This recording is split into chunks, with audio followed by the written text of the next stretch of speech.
Hello, you're welcome. Welcome, welcome, welcome.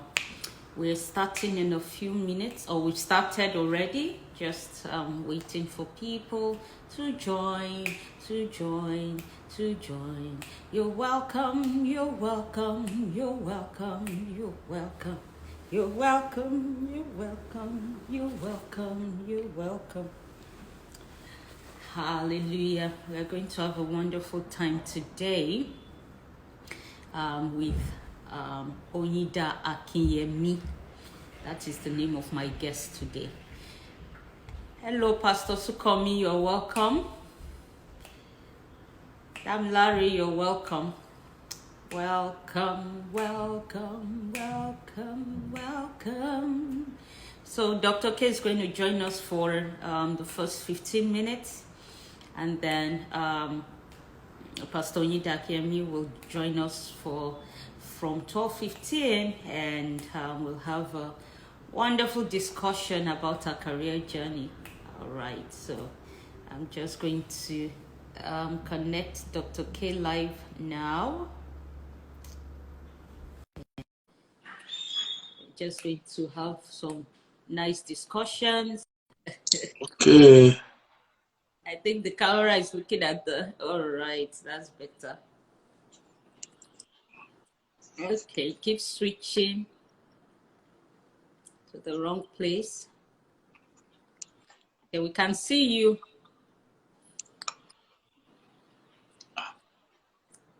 Now we can't. Okay, now we can. We can see. We saw you then, and now we don't see you. Now we're looking at my makeup. Okay. All right. Can you see yourself? We can see you. Can you see us? Not yet. What's going on? We can see you very, very clearly, and we can hear you. Okay, maybe I should exit and come back in. Okay, all right. Or you could just talk in faith, and you just talk in faith and know that we have to join us back, and we'll have some time with him, and then Pastor Oyinda will join us after that. All right. Okay. There's a conspiracy. Okay, what's the conspiracy? No, these are there are all manner of conspiracy. People are conspiring against my face, so they don't want to see my face. Okay, we're happy to see your face. Very happy to see your face. Thank you for joining. My face must be seen. You know what? I will change the system. Okay. Oh, you still can't see with you the career journey of Pastor Oyinda Akinyemi. She's very, I posted a bio on my profile, and if you didn't have a chance to read that, I encourage you to go back to do so after this call. And if not, I'm still going to, when she joins, I'm going to read her bio, and we're going to just find out different things about how our journey has been so far. And I hope that it will be a blessing to us. All right, so Dr. K is back. Can you see your face now? Oh, yes, I can Okay, see all right. me. Yes, go ahead, please. You're welcome. Thank you, everybody. Yes, so it's so good to see all of you. I trust God that more people will come on board as we have a wonderful time, looking at career in this season and how to position ourselves effectively so that we can, be the takeover people that God intends to have on heart. So it's a joy being with you, and I'm just there to add my little stuff. Well, you didn't come here for me to interview you, but I'll go ahead. Since you stumbled on our channel, I'll go ahead and interview you. Now, many people know you as an apostle. People in Chicago know you as a pastor, call you Dr. K, and people know you as a prophet. Very few people know you as a businessman as well. And that's an interesting thing about you that a lot of people are not aware of. And I'm catching you right now. I'm putting you on the spot. And I want you to tell us in maybe 5 minutes about courage and business. You know, I think many times people feel like, oh, I can't do business, or maybe they failed in business in the past and they tend not to venture into that space anymore. Tell us about the place of courage. Like, if God tells you to do something, does it mean it will always succeed, right? I mean, from the get-go? And if you have to stumble through a few things before you start seeing the returns, what kind of attitude do you have to have through difficult seasons? So 5 minutes. Well, thank you for thank you for the opportunity. Talking about business. Now, the first thing you need to know is that God is a God of opportunities. Now, He will create opportunities for you. In fact, I believe there are people on this broadcast. God is saying, in this season, I will create peculiar opportunities for you in your area, in your field. Now, but we need to be sensitive to these opportunities. Now, does it mean that every time God gives you an opportunity, it's going to lead to profit? It should lead to profit, but because of our humanity, there is a way that God will lead you. And based on our humanity, we might miss a few things that we need to apply in the process of executing the opportunity that can now make what God meant for profit to, lead to maybe laws or some kind of complications in the process. But that does not mean you missed it. Of course, it's possible that you missed it, but a lot of times you can even get it right and miss the execution part. Courage is the ability to still go back to where you have failed. Good one. Good word. Courage is the ability to go back to where you have failed. The way you have failed. Failure is not final. The fact that you have failed doesn't mean that failure needs to define you. A statement of failure does not become your definition. Thank you. You are not defined by an experience. By the way, 1 John chapter 5 verse 4 says, whatsoever is born of God overcometh the world. So you are built to overcome. In fact, now fear is what makes it difficult for you to return back to where you have failed. But the ability to go back is a function of courage. And you will never find a successful person without courage. If there's anything that is consistent with every successful people, is the courage attribute, the ability to still do something in spite of the fact that you've not done it well. Even apart from business, even in ministry, I wish I could say all the times I've tried to plant a church, it led to success. No. There are a few churches that were planted that God shut down. But guess what? We went back to the same city and still planted a church. They're successful. There are some churches like that that we have in certain locations now. But the first time we planted it, we didn't plant it well. And human factor played some role, and things, resulted in a big mess. But we still went back and do it. And the same thing applies to business. So does it mean that, does it mean, okay, so I failed in maybe, and this can apply to career, it can apply on the job, it can apply in business. Does it mean that, okay, I tried something, I failed at it. Does it mean that I just go back to it the same way with the same approach and just say, okay, God, the righteous may fall 7 times, but it rises up again, I'll just rise up and just go at it and just go at it and just go at it, no matter how many times I'll fall and get up. I'll fall and get up. That's insanity. Insanity is doing the same thing the same way and expecting different a different result. If your result the first time was failure, what it means, it does not mean that you are not called to do it. It simply means there's something you're doing wrong. By the way, there's an anointing I'm feeling presently on this broadcast. It's feeling good. Okay, I'm getting out in 6 minutes before I start prophesying. Before you prophesy through this session, I think we should come back and do this and talk about business, because how much will you pay me? I have 2 kids for you. 2 kids. Those are That's not enough payments. payment for Those are whatever else. those are my seeds. They are my seeds. I carried them for 9 months. Oh, you know, they are my seeds. They came from me. I carried them for 9 months. So So if you can see my manager, every you know, payment for anything has already been made. It's if just you like can, Jesus you paid can, on the cross. you can see my manager, and you know the management will look But I into think it. really, on a more serious note, I think we should come back and talk about business. We're Really? talking about career and ministering to people. I love you. Okay, back to business now. Now, as I You was have saying, 5 minutes. insanity is doing the same thing the same way and expecting a different result. That's pure insanity. You know, you need to make sure that, you know, if you fail the first time, does not mean what you're doing is wrong. It simply means it could be that you are doing it wrongly, or maybe you don't have the right personnel. You know, one of the things I've been talking about in the last 2 weeks is collaboration. Maybe you need some new members in your team. Maybe there are a few aspects of the execution that you should not be the one doing. You just need, I mean, a lot of times people have the right idea, but they don't have the right team.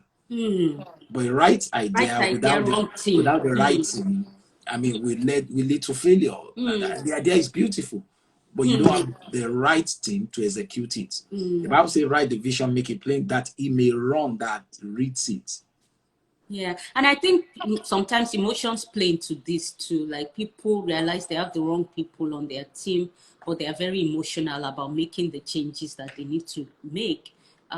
What's the place of emotions and team formation? Like, you're like someone, you know, the person isn't quite, the fit isn't quite right, but you don't want to hurt them. You don't want to hurt their feelings, you know.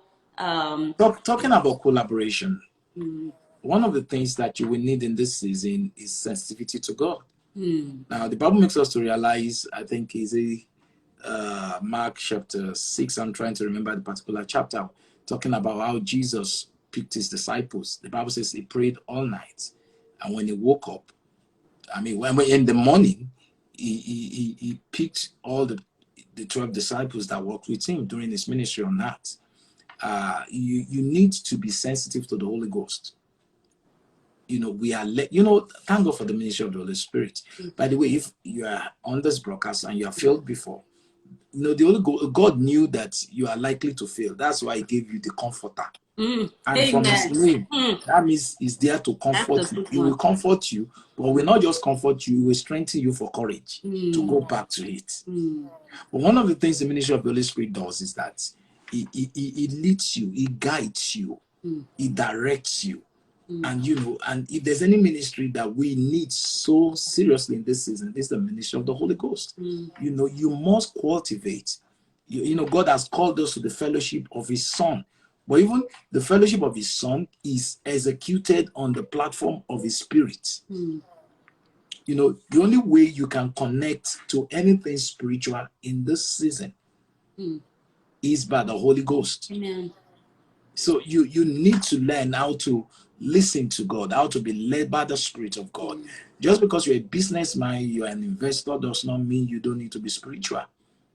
You know, you need, every one of us needs spirituality to be effective in this season. And one of the things your spirituality does for you is lead you to the appropriate people. And as you are sensitive, you will pick up the same way Jesus picked his team to run his business. You will need your team to do your business. Good word. So, you know, you need to be sensitive to God, and, you know, you need your team. And, you know, in fact, there are some people that might not look so relevant in your team, but they are extremely relevant. So you must learn how to work with the team that God has called you to work with. Amen. So at this point, I'm going to exit. Thank you very much. We definitely need to talk about business some more. I think there's so much we can talk about. There are many people, I feel like some people struggle both spheres. They are in career, in the marketplace, you know, maybe they're under somebody's employment, or they're in someone's employment, or you know, well, they work in that space, and then there's some people who are in business, and there are people who do both. And I think that we need to speak to the believer in the business world as well. So hopefully you'll be back. Thank you. Thank you so much. Thank you. All right, so we are going to have Pastor Oyinda Akinyemi join us. If she can go out, and I saw she joined earlier, if she can go out and come back in, and that way I can join her to the call and we can have this conversation about our life, our career, our journey, some things, any words of wisdom that the Lord will place on our heart for our sake and our benefit. And yeah, I'm very, very excited about it. So I'm just going to wait for her to join us back to request for me to add her. And Pastor Oyinda, if you are still here and you are listening, you may need to go out and come back in. All right, very good. All right.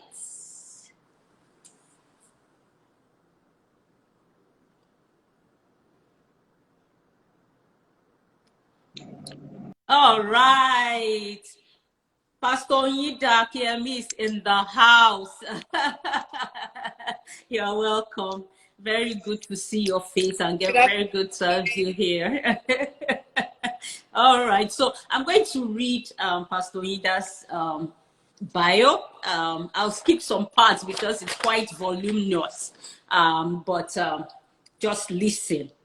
All right, Oyinda Akinyemi is head ECM execution for African regions in Standard Bank Group, where she oversees the execution of equity capital market transactions across various sectors of several African countries.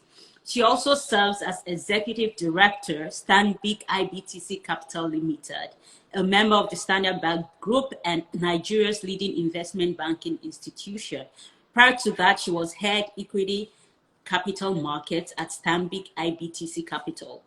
Oyinda has broad corporate finance experience garnered from over 16 years in the Nigerian capital market.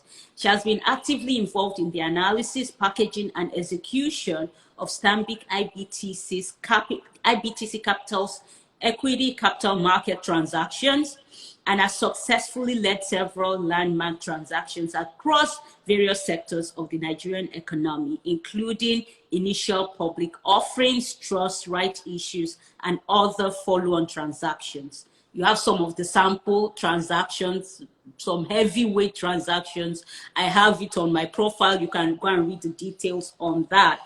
And Oyinda is a chartered accountant, having graduated with first-class honors in accounting from the Obafemi Awolowo University, Ile-Ife. She is actively involved in various industry advocacy initiatives, having served as a member of the Rules and Regulations Subcommittee of the Securities and Exchange Capital Markets Committee, the Committee on attracting new listings of the 10-year Nigerian Capital Markets Master Plan. She is currently the Director of Finance of the Association of Issuing Houses of Nigeria.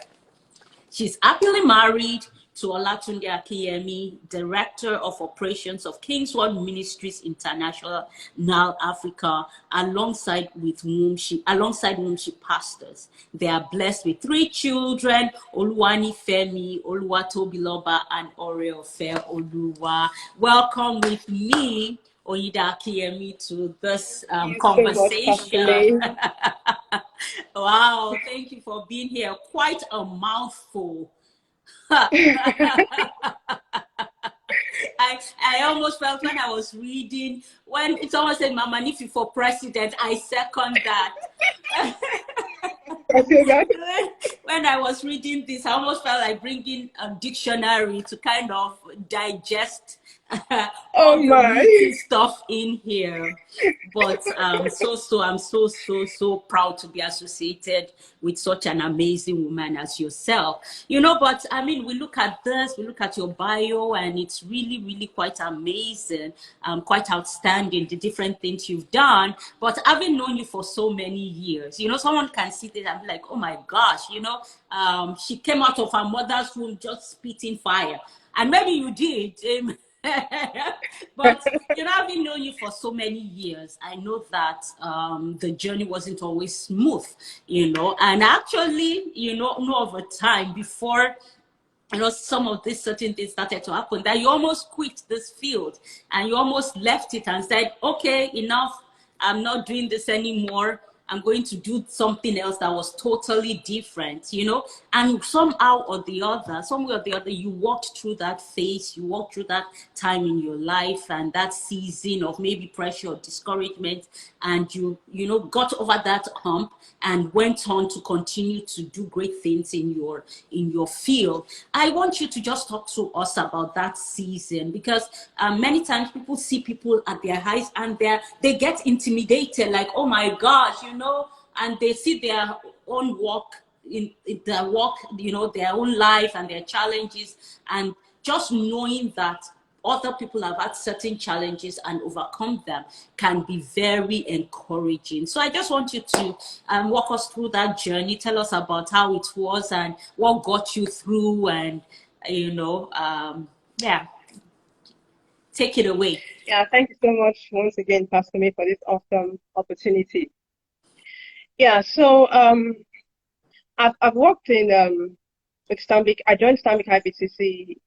I've been there since 2001, and it almost seems like a lifetime. That's And 19 I remember years. initially when I joined the institution, I told myself that I didn't see myself staying there for even up to 10 years. But well, here I am. Yeah, so at a point, I guess, I mean, the job is obviously quite demanding. I'm into investment banking, and it takes a lot of your time, your attention, the kind of transactions, the pressure to succeed, the pressure to excel, the pressure to please clients, challenges that come when you're dealing with regulators, because it's a highly regulated industry. Coupled with the fact that a woman, I have children, and it got to a point when I asked myself, okay, am I going to keep doing this? How long do I really want to continue doing this? I felt choked at that point. And I mean, I didn't know what next I was going to do per se, but I started nursing in my mind that perhaps I wanted to switch to something else entirely different. And I started talking to people. And I spoke with Dr. K, I spoke with Pastor May, I spoke with some of my bosses, at work, who were, very, very helpful and supportive. And that period, again, there were, some challenges I had with, delivering on my target, meeting, my goals, and, I just got completely frustrated. And so, I mean, so at that point, I didn't have a leading, to leave. Even if I was going to leave, I wasn't so sure in my mind, what next I was going to do. But at least, I was wise enough to just, open up and, talk to people, because the Bible says that in the multitude of counsel, and there is safety. And I remember one of my bosses, he's also a believer, thankfully, and when I told him that I was considering leaving, and the first question he asked me was, what next am I going to do? And he said, before I could even answer, he said, don't come and tell me that, like Abraham, where God told Abraham to leave, where he was, his family and all. Thank God for sending that boss to your life. I think we can go to a land where we show you. When I get there, I'll know. Yeah, so, and I spoke to another boss of mine, and she just tried to dimension it, and I said one of the challenges I had was that, I felt kind of choked. I'm doing this, it's taking a lot of hours, from my day, and it seems I don't even have time to do enough. Some of the, I mean, paying attention to my family, paying attention to my kids, paying attention to my spiritual life. When I spoke with Dr. K also, he also asked me, like, okay, what was God leading me? I remember that time. Yeah, yeah. And I didn't have any particular answer. And so interestingly, my bosses, looked at me and said, okay, if it's time that you want, we can actually work out something for you. The bank, did not have a flexible work policy at that time, but they said they could work something out that, to enable me work home, You see, I a see couple two of things days. there. Sorry to break you. I see two things there. I see you stepping up to self advocate and not dying in silence, and I see the favor of God at work, as you say that, because I think sometimes for women especially, we tend to be quiet and we don't speak up. So as you are talking, I don't want you to, we could talk about that, talk about self-advocacy, negotiation for the woman in the workplace and all those things. But I just wanted to bring up those ideas before I forget. But please go on. Yes, yes, yes, yeah. And so they gave me some concessions, told me that I could work, some days from home. And I did that for a couple of months. And, I was able to sort of, get myself back on track, and, I realized that it was just pressure because God never told me, to okay, it's time to leave. move on. And thank God you Go, weren't something else. impulsive about And it. I know somewhere along the line in terms of trying to take a leap of faith, looking for what else, I could do. I went as far as registering a business name. Did you even know what that business was going to do? I think I had some idea. Actually, when I made some inquiries and all, but it didn't take me too long to realize that. No, And it's not so much that there are certain people that God will lead that way, but I like what you are saying is that if the Lord isn't leading you, don't leave a place because of frustration. Don't leave because you are frustrated. It's not leading you. It's not told you, this is what I'm going to do next or whatever. Don't call it faith. And then it's just frustration leading you out of a place, Yes. So please continue. Yeah. So I was able to walk through, that period and, sort of get myself back on track. And in reality, even after that period, there were several times that, I went through, that cycle, but, I knew better now that, it was more part of my development. It was part of, maturity. There were times that, I had, difficult targets, to meet. And then I just told myself that, even if I was going to leave, I want to leave as a way. success. Yeah. I don't want to leave as a failure, as it were. So the fact that, I'm not delivering on this, is not, it doesn't mean that, I should walk out the door. So I've had those, seeming frustrations over and over again, but, these days, I know to go back to God's word and I know to just keep declaring God's word. And it's only a matter of time where, I get a wisdom here, I get a direction here, and then I get, settled in my heart. I get, that peace of God, in my heart all over again. I think some of these experiences have made you a very tough woman. You are deceptively tough. And not in a bad way. I mean it in the best way possible. Some may look at you and never realize how tough you are. What are some of the things, like having been in a challenging field and industry for so long, what is some of the growth that you have seen in yourself? Some of the areas of growth that, some of the things that it's demanded of you in terms of growth in character, growth in, steadiness. I don't want to preempt you and give a list of things that may not be, but go ahead. Can you shed some light on that? Like how a job, many times people just run away, but how staying at a demanding job now for 19 years, has brought about growth in different aspects of your life, and maybe even affected you, in other aspects like family or business or not, it's your story. You tell us about it. Okay, I think the first thing that I would like to say is that there's still many things I'm working on where my career is concerned. I'm still, very much work in progress. but then now, I would say one of the major things that I've learned, in this industry is that, um, you know, once you decide that what you want, once you decide what you want, to achieve, you know, you may not have all the resources at your beck and call. You might not see yourself as a kind of person, that should Just, be, mm, leading, in mm, that position.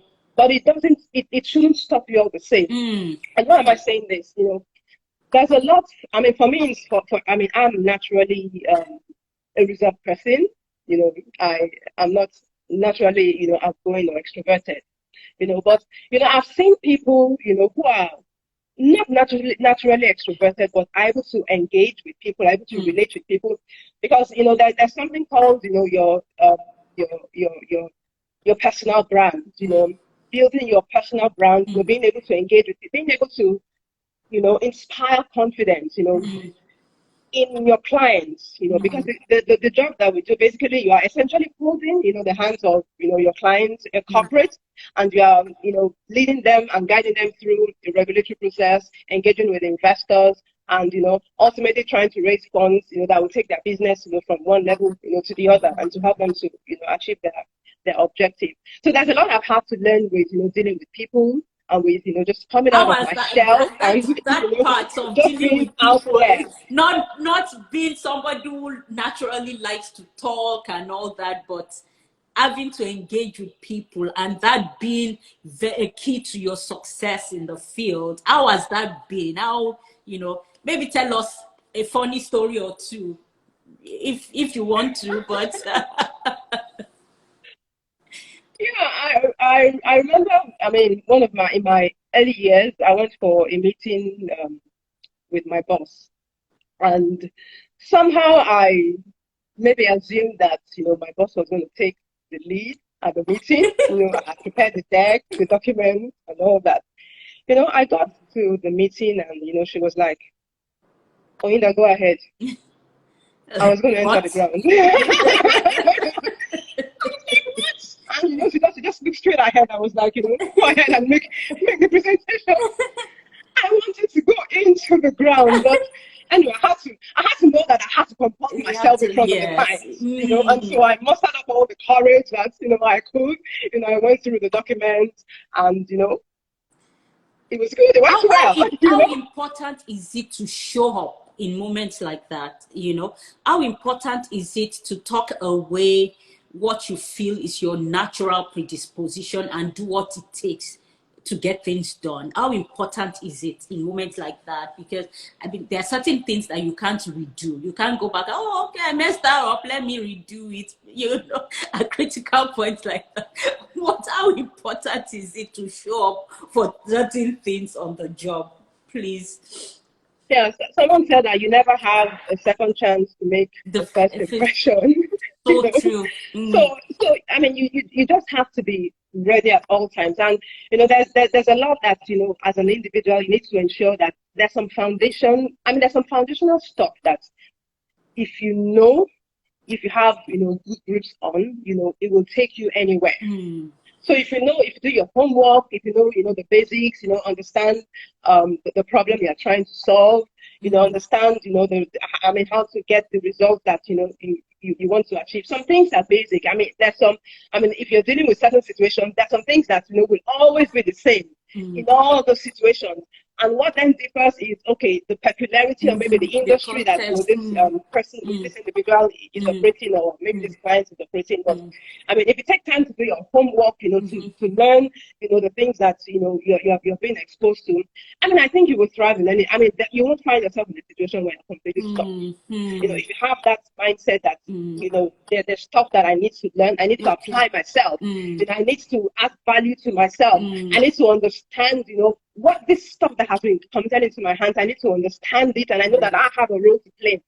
I mean, there are people that are depending on the research that I'm going to do. There are people that are going to be depending on the solutions that I have to provide. So I have to give myself to it. And if you have that attitude, I think it's just the foundation, and you'll be able to thrive in whatever situation Build you on find it. yourself So, in. what are some of the ways you personally improve yourself and just build yourself up to be able to operate like you are saying, in different contexts.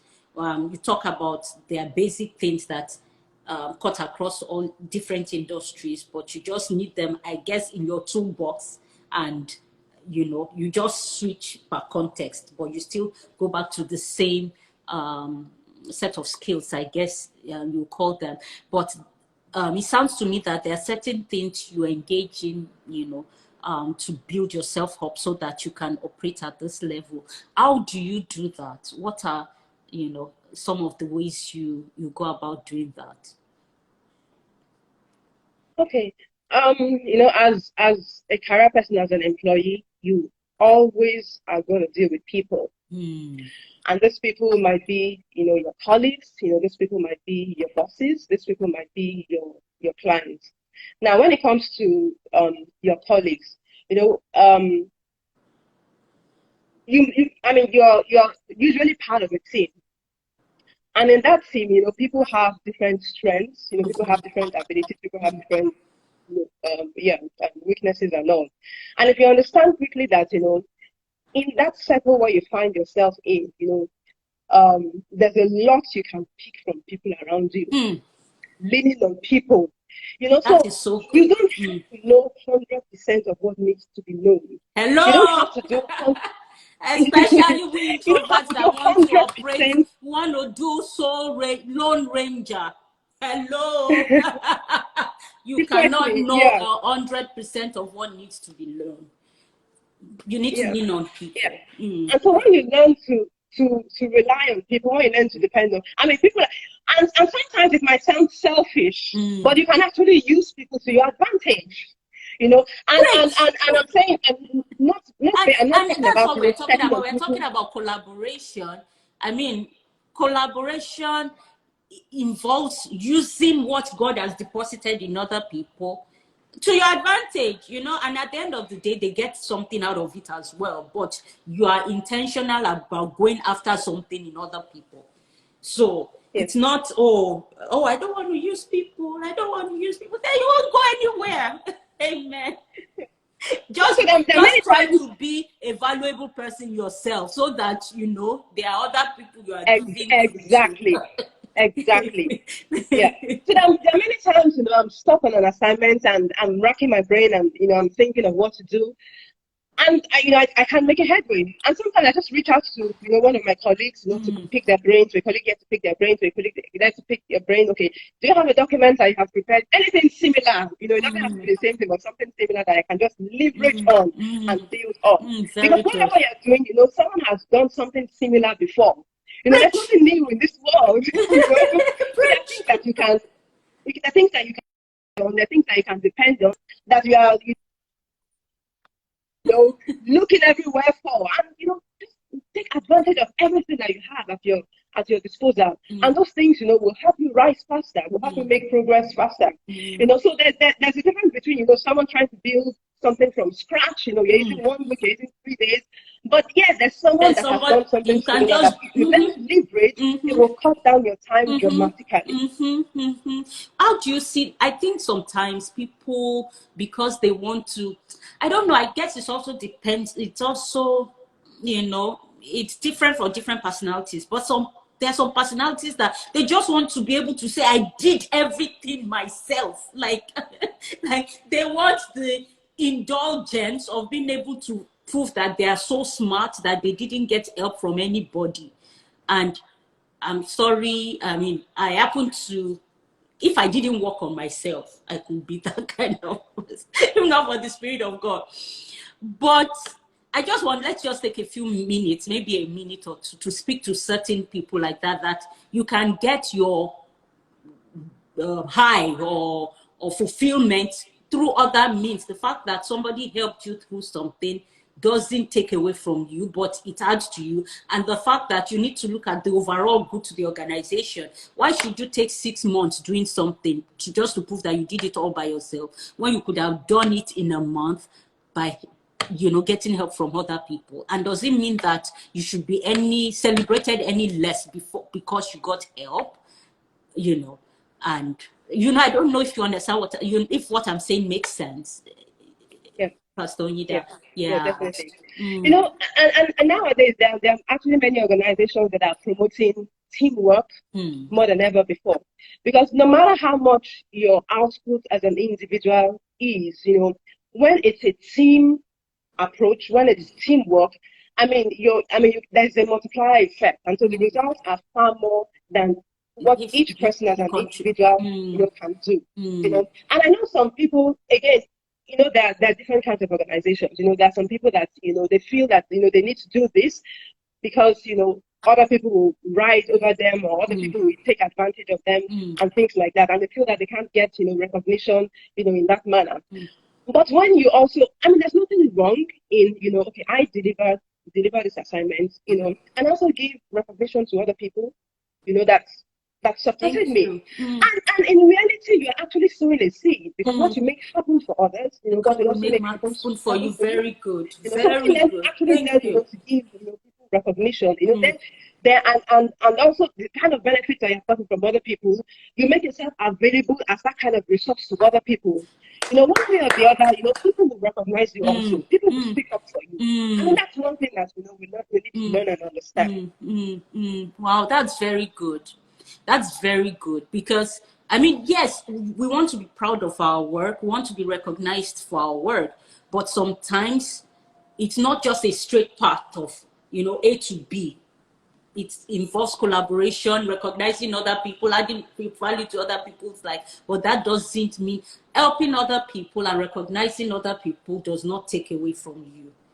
Very, very, very good. Now let's change gears a little bit. Now, obviously, you're a woman in this space, and um, I think that you alluded to some of this earlier on about some when you were having that challenging time and the fact that being a woman added a layer of complexity to the whole equation. Now, I think there are different things that come into play that makes maybe a woman's life as she tries to make progress and make certain headways in career that makes it maybe a little different from a man.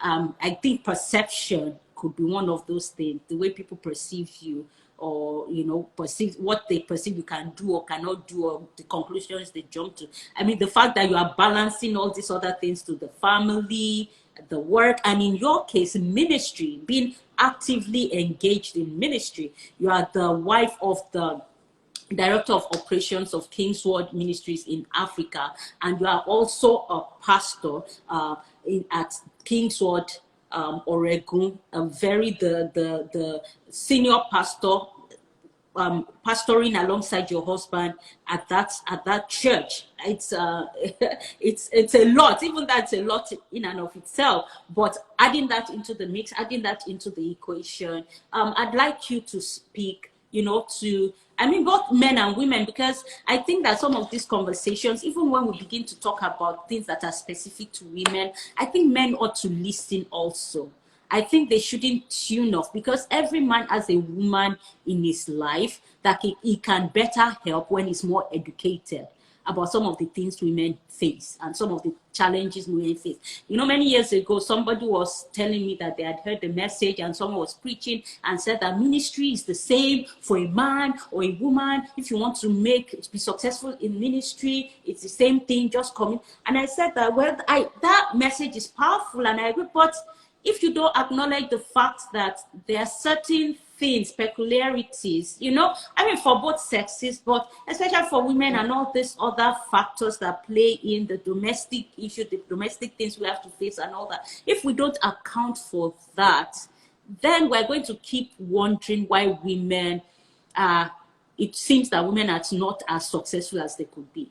So we need to address some of those things. So in your own life and in your own experience, maybe talk about it, how it's been at the workplace. Maybe you've walked into certain situations where, because as a woman you were perceived differently and you had to kind of still keep your poise, still be professional, deliver like you needed to deliver, and maybe this mindset that you had to have to be able to succeed in those situations, and even as family played into it and ministry and all that. Take it away. All right. Yeah, many times, I think I've been extremely, extremely blessed in terms of where I work, you know, and I mean, I believe, God led me to this organization, So there are things that, have actually played in my favor. Now, this organization actually makes room for women to succeed and to become leaders. You know, it's something that So is that's actually awesome. Yeah. deliberate, and so I can say that, on like, what you might have in, some other organizations, I've not So really what are had, some of the things you see they've put in place that maybe other organizations may not even know make a big difference? What are the things that you see they've put in place that's helped you to focus on delivering and rising and giving best value? So because at the end of the day, if you invest in a woman, you get the value. And I mean, we're looking at this bio and we are seeing a lot of value you are adding. You are adding to them as an organization. You are adding to the corporate, to the body at large in Nigeria. You are adding value in Africa as a whole, so their investment in you is paying off great dividends. What are some of those things that people might miss or take for granted, that could help a woman to succeed, and what they've done very well? Okay. I mean, I had a boss that, a very long time ago, he believed and he acted out the fact that, if you want, you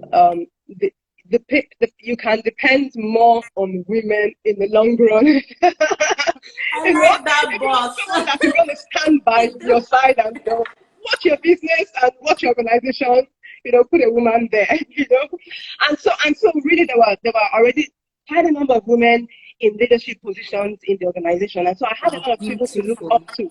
Yeah, right from when I Beautiful. joined the organization. So there Beautiful. was always a picture of something to aspire to, that, Yes. there was Yeah. somewhere higher that I could always, attain. I Yes. mean, obviously it wasn't the same for, there are many women that have passed through that have not been able to cope, in with some of the business lines, and it is just what it is. Yeah.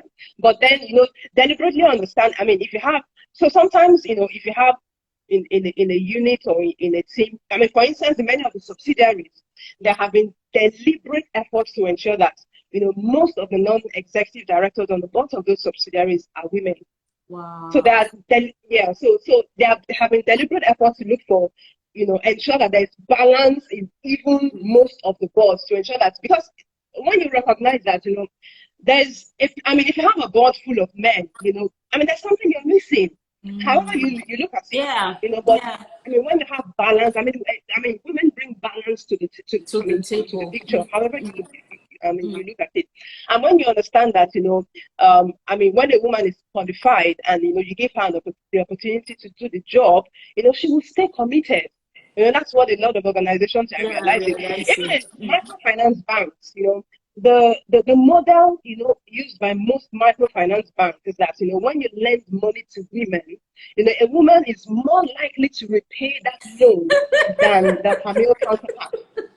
And that's a model that is operated by many microfinance banks in Nigeria. Wow. Because the woman will stay They will be committed to it and will committed. ensure that, Yes. she Mm, fulfills this mm, mm, obligation. Yeah. mm. And so when an organization realizes that, there are male, there are things that a man brings, there are things that a woman brings, there are things that a woman will see that a man will Man never will ever not see. see. And so when you There's a realize reason that, Bible says you're male and acting within a female, he complete created organization. them. There's a reason why God created the male perspective, the female perspective. We bring all this to the table. We make the equation balanced. Yeah, Amen. yeah, yeah. Exactly. So it's good to, be deliberate about ensuring that, and this is not just, putting a woman there for the purpose of, as a woman, Yes. because again, that extreme is there. There, it's I mean, some there. It's organizations there. will hire a woman because, And they and want I her to do think the when woman you do thing. that, you are setting her up to fail. If you are putting a woman there just because you want to balance I think number one, you are setting her up to fail if you've not vetted her qualifications for that position.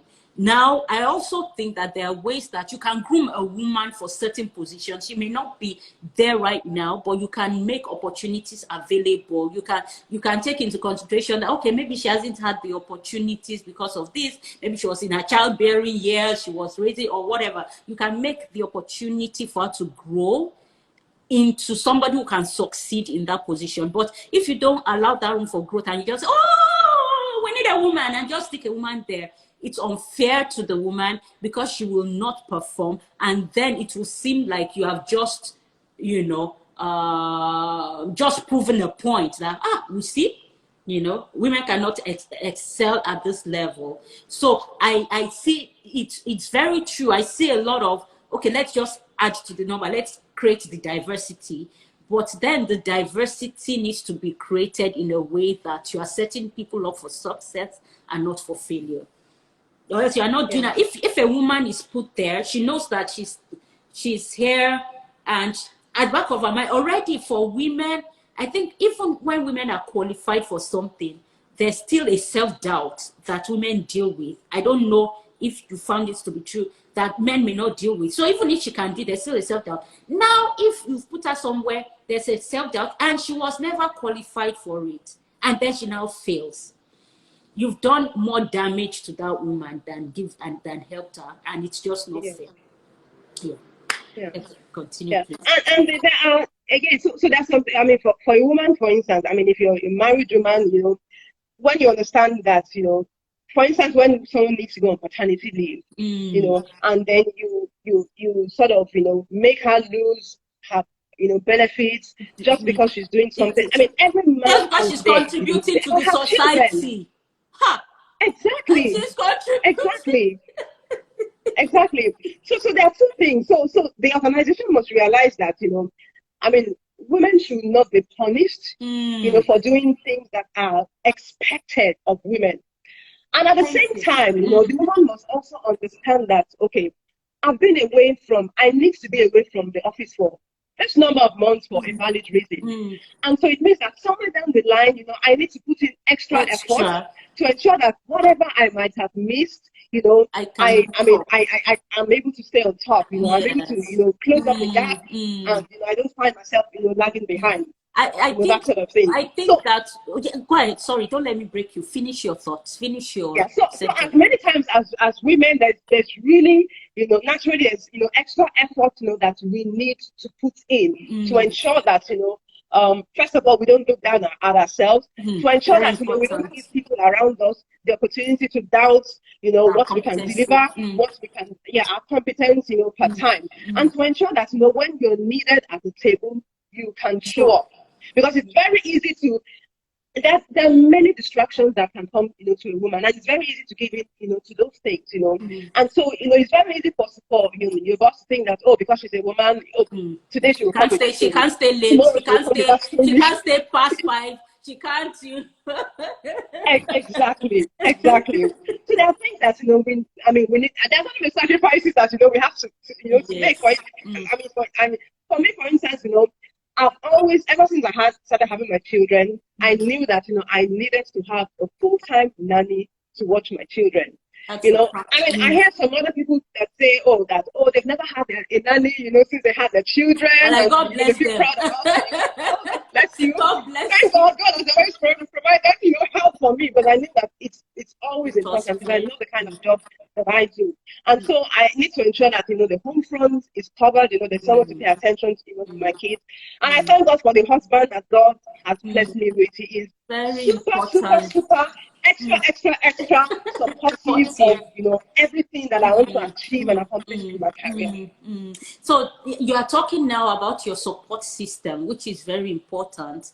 And I think that we need to evaluate our lives and see that what kind of support do I need, and also appreciate the support too, you know, not take the support of a supportive husband, or if the extra help you need. Some people, it's a parent that comes into the equation to help out and all that. But saying that a woman can push for greater things in the workplace is not, that doesn't exist in a vacuum. There's a supportive structure that bears that up, that bears that load.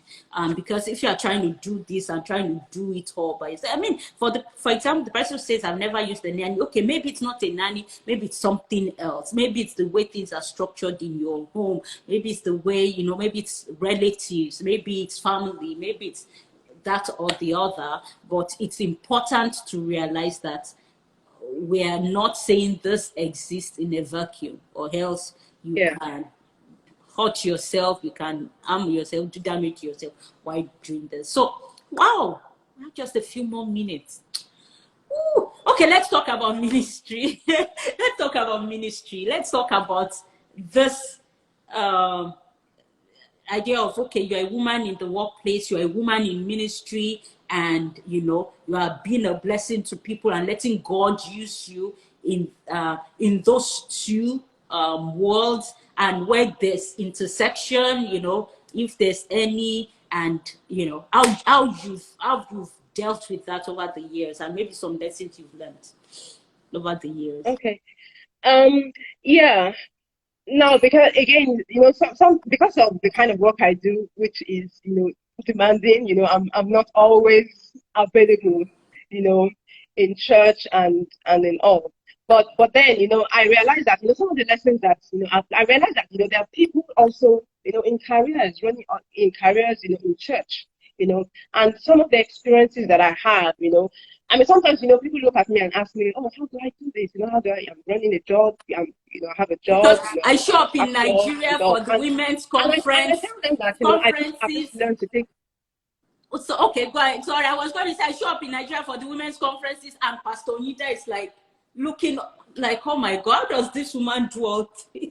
Oh God, you know, I just tell people that, you know, I just learn to take it one day at a At a time. time. And honestly, that's what I do. You know, there's some days that, you know, I mean, some seasons that, and again, Pastor May, that's your example, one example that you gave years ago about, you know, the sheep. That sometimes the sheep is still telling that's something that, you know, gives me peace, you know. So that sometimes that, you know, I mean, all for a season, you know, I have a lot of deliverables, you know, at work. You know, I don't have time to attend meetings in church, you know, to engage with people, even with my children. And I know that, you know, this is just for a season, and I give That it all will that time to pass. that season. Yeah, but then it's a problem if that is how your entire life is. It is a Preach problem. it. You preach it even better than I did. Yeah. So if it's for a season, that's fine. But then you know that your life is made up of different areas. You need to give time for ministry. You definitely need to give time, you know, for your children. And sometimes that's maybe Pastor T tells me that I'm supposed to preach in church on a Sunday for some reason. And I've had an extremely busy week, and I'm like, oh my God, how am I going to do this? And I just learned to cast my cares and, you know, just open up myself. And I'm like, God, I mean, if you've asked me to do this, you know, you will supply the word, you will supply the grace. And God never fails to show up. So I just take it one day at a time. Whatever I need to do part time, There's I know God's grace. grace is always Glory to available, you know, to Jesus. take me through, you know. You know, so many Amen. times I'm gone away. I mean, some music services I can't make music services because of the traffic, you know, and all. But then I still stay connected. I still stay connected to the word that is being preached. I still stay connected, you know, to the people that, you know, God has sent me to, you know, one way or the other, praying for them, and, you know, I mean, counseling when I need to counsel, seeing people, you know, when I need to see people over the weekend when I have a bit more time, and, you know, and things like that. So, I mean, it's all about, you know, balance. It's all about balance and ensuring that you might not be able to do everything at one time, but at least over a period of time, the things that, you know, you need to do as a mother, as a minister, and as a career person will be covered one way or the other. Amen. Well, it's going to cut us off in a minute or so. There's so much I still wanted us to talk about, but maybe I'll have to talk to Pastor Oyinda and work something out, because even though everybody's home, she's still so busy with so many things going on. But it's been such a wonderful day. I want to talk about your travels, your international engagement, as you engage with people on the international level in the UK, in South Africa, some of those experiences. So please, please, please, you have to be back. But thank you so much for your time with us. Thank you so much, man. I believe people have learned a lot, and that it's been an investment in their lives, in their careers, in ministry, and in so many aspects of life. All right, so thank you for joining us. I pray over you that whatever you are going through right now, wherever you are at or whatever phase you are in, that you will experience the grace of God like never before. Amen. That God's grace will be abundant upon you.